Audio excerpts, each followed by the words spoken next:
washabihi asmin amma ba'du. Yang sangat saya hormati Bapak Wakil Presiden Profesor Dr. Kiai Haji Ma'ruf Amin dan istri. Semua pejabat negara yang saya hormati, di sini ada Ibu Menaker Dr. Fauziah, Kapolda yang saya hormati, Korem, semua yang saya hormati, Ketua MUI Banten dan Ketua MUI Jawa Barat, semua yang saya hormati. Ini tak tanya dulu sama Pak Dokter, ini gimana Pak Dokter? Ini nah. Bismillahirrahmanirrahim. Saya syukur sekali diberi kesempatan sowan sama Kiai Ma'ruf, karena beliau juga mustasyar kami di PBNU, dulu mimpin sebagai Rois Am dan dekat sekali dengan guru saya Kiai Haji Maimun Zubair. Terakhir ke sana sama Kiai Ma'ruf ya, sama-sama banyak Kiai di acara Mbah Mun. Saya akan matur tidak banyak, tapi saya pastikan semua itu berdasar naskah yang ditulis Syekh Nawawi. Saya cerita yang serius itu 3, yang rileks 3. Di dulu itu lama itu ya rileks. Di antara tulisan Syekh Nawawi, saya ini termasuk pengagum Kiai Nawawi karena Kiai Maimun, putra Kiai Zubair itu saking senangnya Kiai Nawawi itu naskahnya itu banyak tentang Syekh Nawawi. Dan saya termasuk zuriyah kudus, saya masih keluarga dengan Raden Asnawi, masih keluarga karena sama-sama zuriyah dari Mbah Asnawi Sepuh. Itu yang akhirnya menikah Nyai Hamdana, yang dulu pernah dinikah Syekh Nawawi. Terus Nyai Hamdana itu dulu dengan Syekh Nawawi punya putri namanya Zuhroh. Setelah dengan Raden Asnawi punya anak dinamai Zuhri.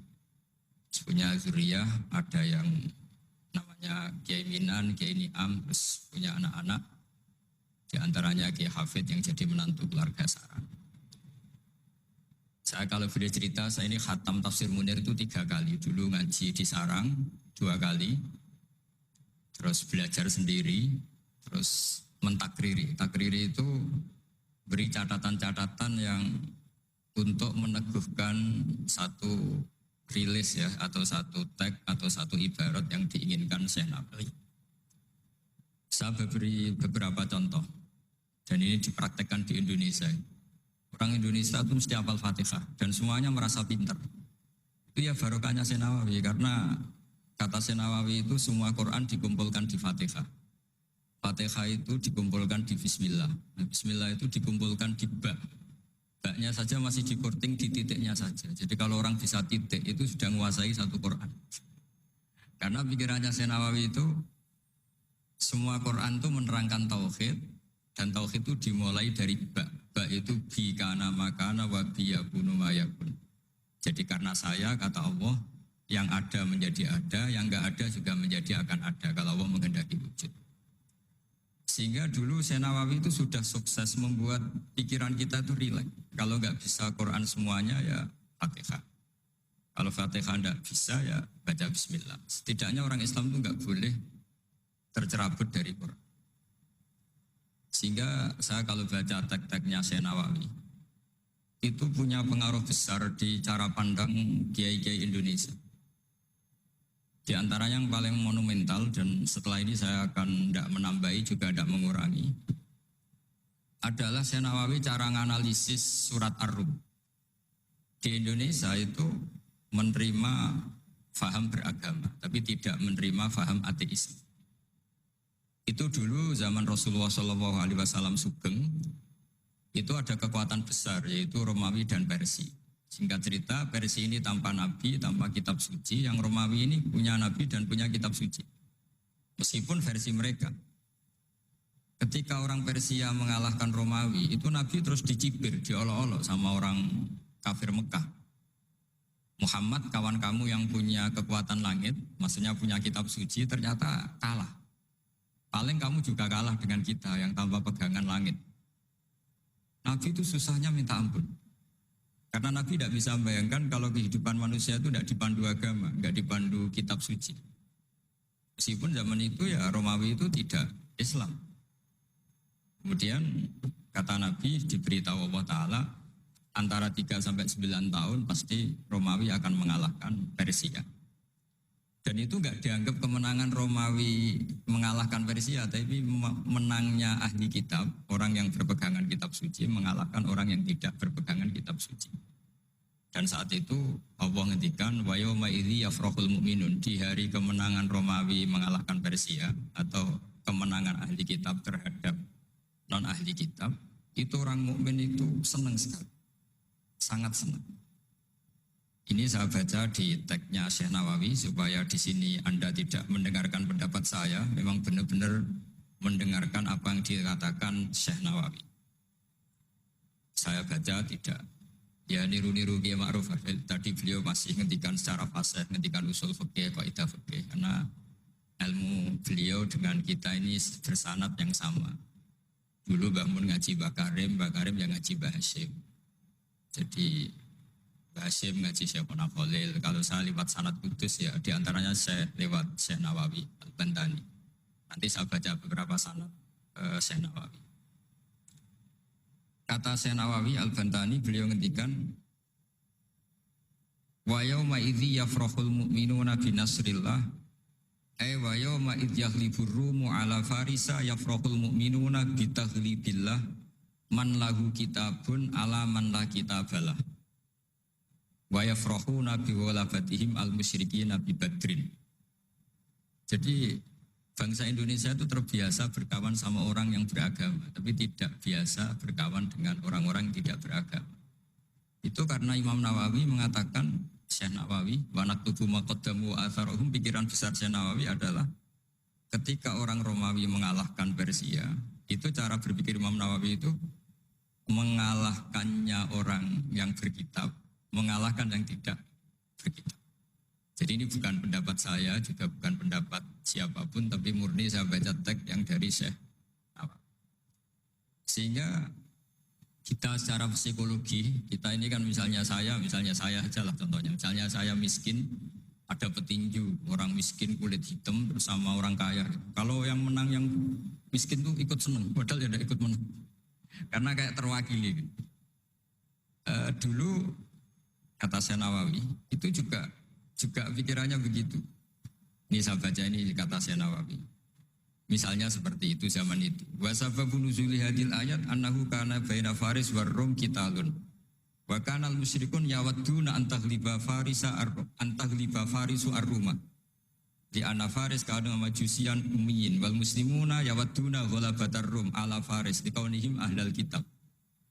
Jadi dulu itu kata Syekh Nawawi, pikirannya orang Islam, boyo yang menang itu ahli kitab karena sama-sama punya agama, punya peradaban. Jangan sampai yang menang itu yang tidak punya kitab, tidak punya peradaban.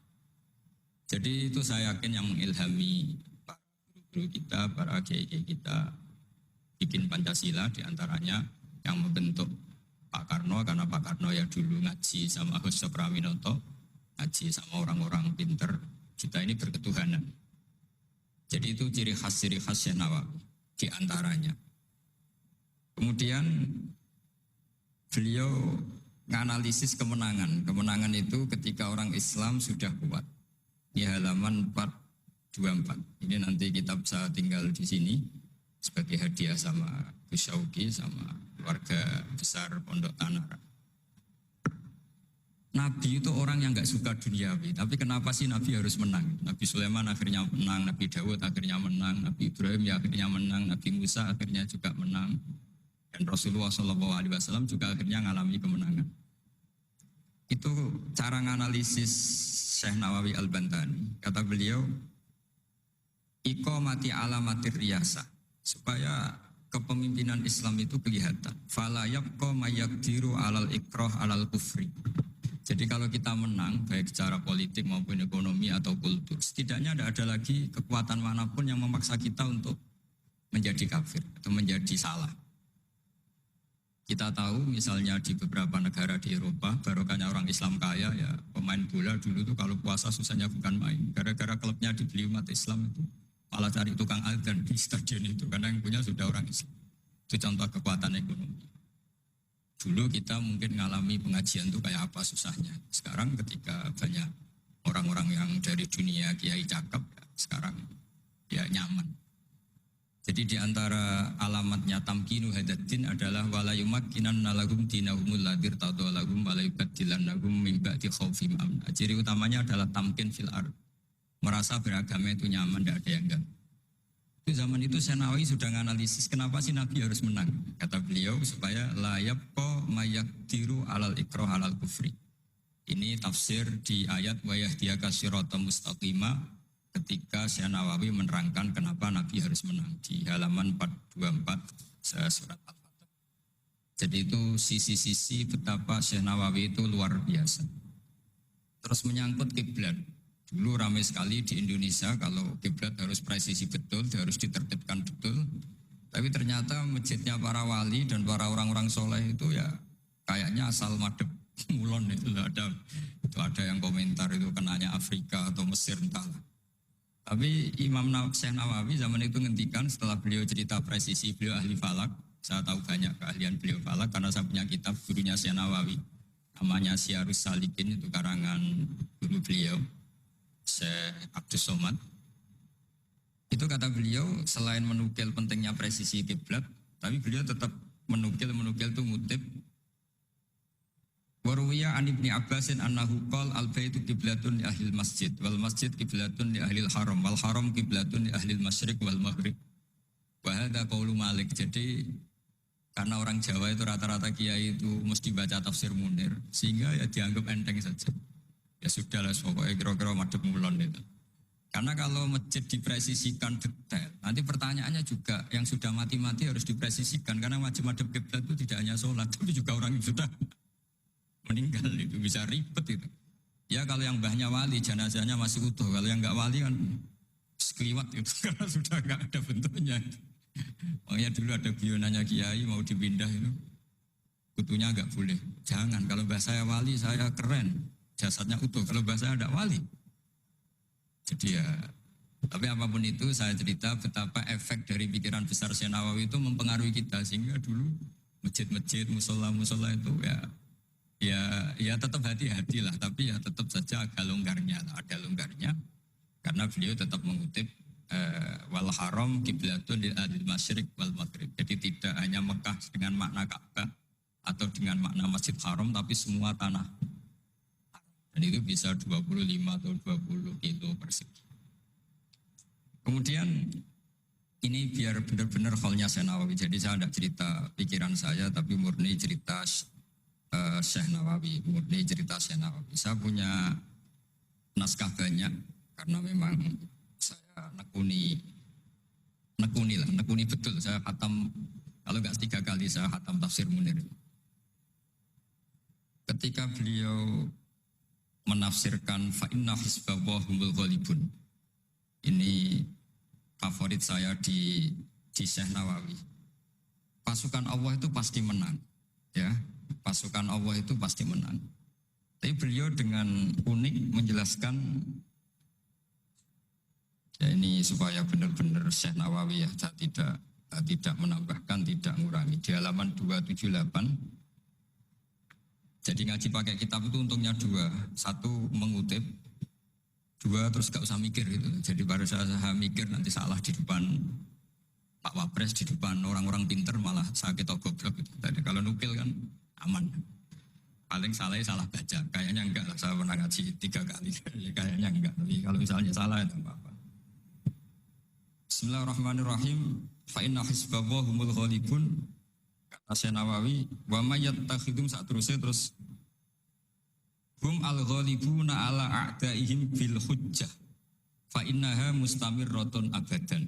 Amma bisolah wa daulah faqad dibulabun. Ini termasuk yang unik dari Syekh. Kata beliau, Islam itu akan selalu menang secara argumentatif. Bu ada sekolah perbandingan agama, bu ada kajian agama. Asal yang dikaji Islam ya, bukan orangnya. Kalau orangnya ya macam-macam. Itu pasti argumentasinya itu meyakinkan karena hujjah. Hujjah bahwa Allah itu satu, bahwa kita harus berakhlak, kita harus meninggalkan narkoba, harus meninggalkan perzinahan. Itu argumentasinya mantap, secara uluhiyah mantap, secara sosial juga mantap. Tapi kalau secara kekuatan politik mungkin akan selalu ada, meskipun inginnya kita tidak ada. Orang-orang Islam yang minoritas di negaranya. Atau dengan tanda kutip tertindas di negaranya. Zaman itu Syekh Nawawi sudah ngendikan, Yang pasti menang itu bil hujjah fa innaha mustamirratun abadan. Ini di halaman 278. Amma bisolah wa daulah faqad yuzabun. Kalau kekuatan struktural negara atau politik atau ekonomi, ya namanya hukum sosial ya kadang kalah. Dan itu dibuktikan secara lahir. Dulu Rasulullah itu pernah kalah di perang Uhud secara lahir.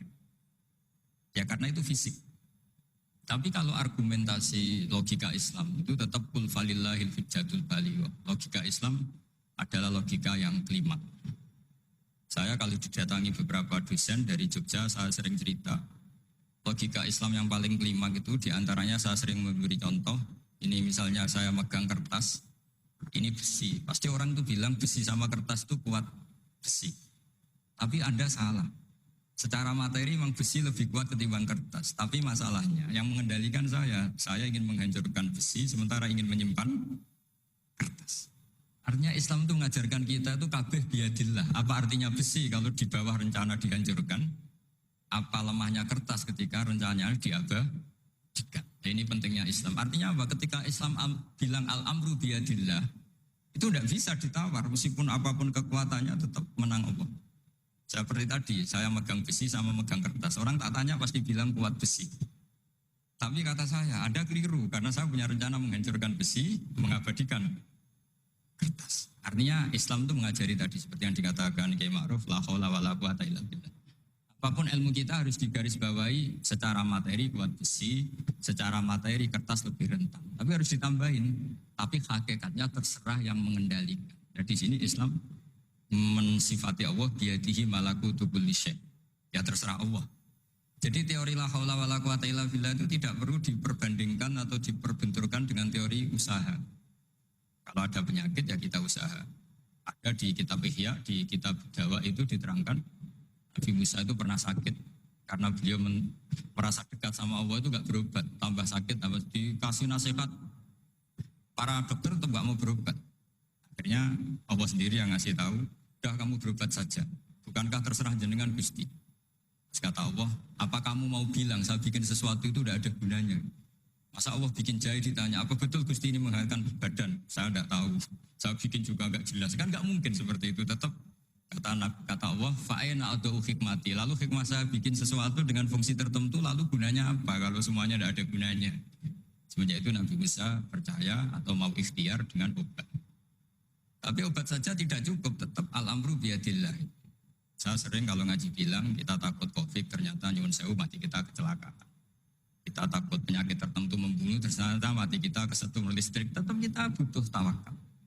Meskipun bersamaan dengan itu tetap ada usaha melawan COVID, ingin menghilangkan penyakit-penyakit itu. Tapi tetap al-amru biyadillah. Sehingga ada keserasian syariat dan keserasian hakikat. Tapi saya pastikan Syekh Nawawi ini memang luar biasa. Jadi beliau menghentikan banyak hal yang menurut saya itu luar biasa. Jadi saya mengkaji tafsir Munir itu di antara khas-khas beliau adalah beliau bisa cerita tentang tentang kekuatan-kekuatan Allah Ta'ala dengan cara yang rileks.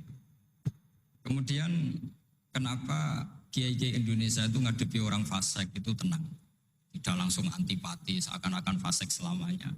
Yang soleh juga tidak jumawa seakan-akan soleh sampai mati. Karena kata saya Nawawi itu ketika menafsirkan wa yu'adzibal munafiqina insya'a aw yatub. Namanya hukum sosial sudah saja yang sekarang fasik suatu saat soleh, yang sedang soleh suatu saat fasik. Karena Allah itu bisa saja merubah.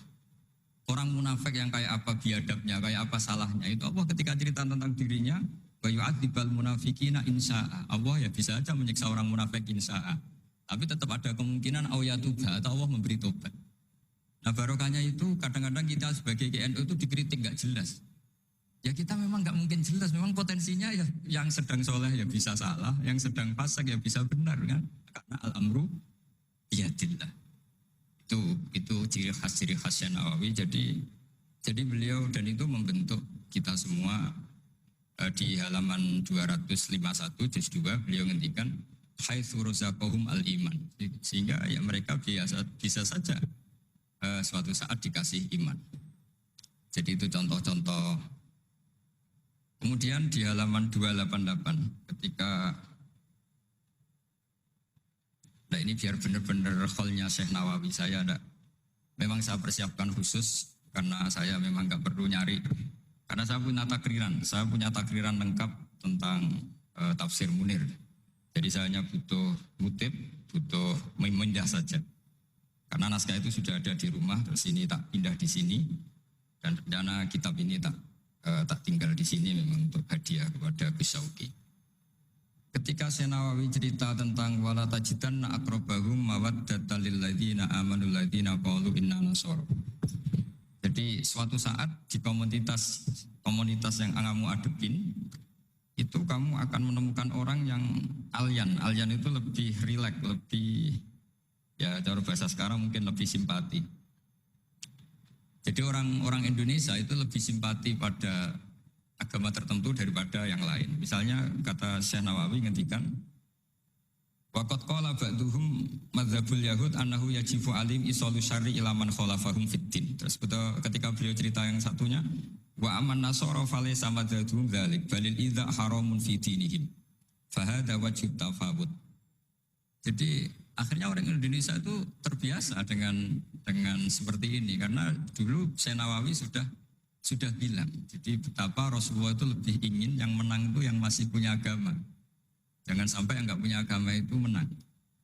Bisa dibayangkan kan kita tahu misalnya di ilmu medis kalau cloning itu dibolehkan itu kayak apa manusia jadi uji coba. Jadi gara-gara kita masih beragama apapun hebatnya teknologi cloning itu tidak serta-merta diadopsi atau diterapkan. Jadi itu sumbangan-sumbangan Syekh Nawawi pada kita dan yang membentuk kita. Terus ini yang terakhir di kitab Nashihul Ibad. Jadi ini supaya benar-benar kholnya Syekh Nawawi di kitab saya halaman 112. Ini sekaligus penutup. Saya tidak akan matur banyak-banyak supaya nanti dikaji sendiri kitab-kitabnya Syekh Nawawi. Suatu saat orang yang tukang fitnah ya atau yang suka mungkin kalau sekarang suka gosip atau apalah atau yang suka bikin berita yang enggak benar. Itu Syekh Nawawi menambahkan ini kitab Nashihul Ibad itu karangannya Ibnu Hajar Al-Asqalani. Ibnu Hajar Al-Asqalani itu gurunya Syekh Zakaria Al-Ansori. Jadi Syekh Zakaria Al-Ansori itu orang yang begitu alim alama sampai digelari Syekhul Islam. Itu beliau pinter itu karena bingung. Pernah ditanya, ya Syekh kenapa Anda sepinter itu? Syekh Zakaria Al-Ansori itu punya guru namanya Ibnu Hajar Al-Asqalani. Beliau punya murid namanya Ibnu Hajar Al-Haytami. Jadi kalau mau setoran itu ya sinau karena gurunya alim. Dulu kalau setoran sama guru itu muridnya yang baca, qara'tu itu alas Syekh. Jadi dulu saya baca tafsir Munir itu nyemak sampai khatam, terus saya baca ya sampai khatam. Makanya saya ini alhamdulillah tahu banyak tentang tafsir Munir. Karena saya pernah ngaji istimak khatam, terus saya yang baca juga khatam, terus saya belajar juga khatam. Jadi semoga ini bentuk penghormatan saya pada Syekh Nawawi itu sudah puluhan tahun yang lalu dan alhamdulillah sekarang punya kesempatan bisa hormat kholnya Syekh Nawawi. Beliau ketika terus yang tanya ini dijawab sama Syekh Zakaria Al-Ansori. Dukik tu bena hajaro ini. Saya ini diseleb 2 batu, digebek kalau orang Jawa bilang. Karena kalau mau ngaji ya takut, mau ngajar juga takut karena muridnya pinter. Kalau dia bacanya salah itu ketahuan. Jadi guru kalau ingin pinter cari murid yang pinter, pasti mutolaah dulu. Karena sampai kalau baca rofa nasabnya salah, pasti terus muridnya boyong. Goblok tenan guru gitu. Karena jadi punya murid pinter, makanya kalau ada mahasiswa pinter, mesti dosennya tambah pinter. Karena dia kalau bacanya banyak, muridnya akan mikir. Itu disebut dukik tuh bena hajar ini. Kata Syekh Nawawi menambahkan yang dikatakan Ibnu Hajar Al-Asqalani dalam kitab Nashihul Ibad. Beliau meriwayatkan satu hadis. Yu'adzabul lisanu bi'adzabin la yu'adzabu bihi syai'un minal jawarih. Nanti lisan atau mulut itu disiksa Allah dengan siksaan paling pedih di atas organ tubuh yang lain. Terus lisan komplain sama Allah, 5 tu'adzibu. Kenapa engkau menyiksa seperti ini ya Allah? Terus dijawab, kharajat minka kalimatun balaghat masyariqal ardi wa magharibaha. Fasufika bihad damul haram wa ukhida bihal malul haram bantuhika bihal farjul haram. Jadi lisan itu kalau kadung ngomong, itu orang yang harusnya disukai gara-gara dia provokatif atau menceritakan kebencian, orang benci semua. yang orang harusnya dibenci karena perilakunya tidak menguntungkan bangsa dan negara atau tidak menguntungkan umat Islam, gara-gara dipoles sehingga dicintai. Jadi lisan itu bisa merubah segalanya.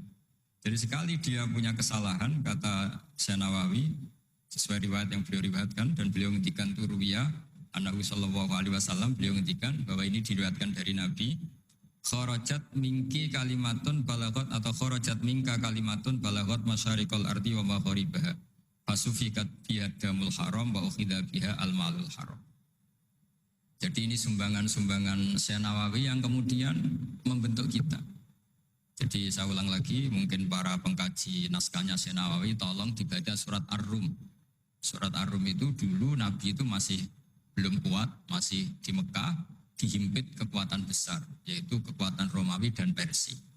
Dan yang Romawi ahli kitab, yang Persia non ahli kitab. Dan orang musyrik itu non ahli kitab, jadi tidak berkitab. Ternyata Nabi ketika orang Faris menang, Nabi dicibir sama orang-orang musyrik bahwa nasib Anda yang katanya punya kekuatan langit, pasti nasibnya sama dengan Romawi.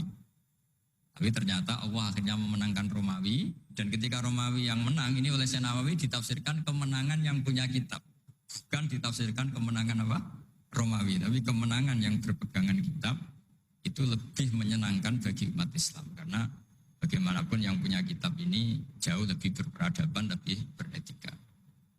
Saya kira demikian karena mungkin waktu ya, dan tadi seperti yang dikatakan Kiai Haji Ma'ruf, mohon maaf sebanyak-banyaknya karena nggak bisa hormat Syekh Nawawi secara besar-besaran sesuai hak beliau sebagai orang yang sangat-sangat terhormat karena ngangkat nama besar Indonesia di kancah internasional.